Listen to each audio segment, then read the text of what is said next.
మా కాగితం మీద 10 వాక్యాలు వ్రాయవలసి వస్తేనే మార్జిన్ వదిలేవే, జీవితం అందంగా ఉండాలన్నా మార్జిన్ వదలాలమ్మా. అక్కర్లేని విషయాలు నీ మీద అన్నవాళ్ళని వదిలేయడం కూడా నేర్చుకోవాలి తప్ప అన్నిటికీ ప్రతిస్పందించకూడదు.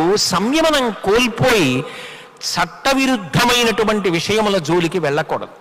అయిన దానికి కాని దానికి ఆవేశపడిపోవడం, అయిన దానికి కాని దానికి సంయమనాన్ని కోల్పోవడం, మీరు ఏ పవిత్ర ఉద్దేశ్యంతో జీవితాన్ని ప్రారంభించారో దాన్ని అకస్మాత్తుగా వదిలిపెట్టడం మీరు చెయ్యకూడదు.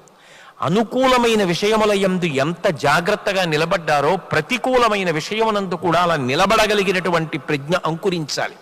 అది లేకపోతే ప్రమాదం. ఇది జీవితంలో నేర్చుకోండి. మహాత్ముల యొక్క జీవిత చరిత్రలు చదివితే మీకు ఒక విషయం అర్థం అవుతుంది. ఏ మహాత్ముడి జీవితం వడ్డించిన విస్తరి కాదు. ప్రతి వాళ్ళు జీవితంలో ఉన్న కష్ట సుఖాలని తట్టుకునే మహాత్ములయ్యారు.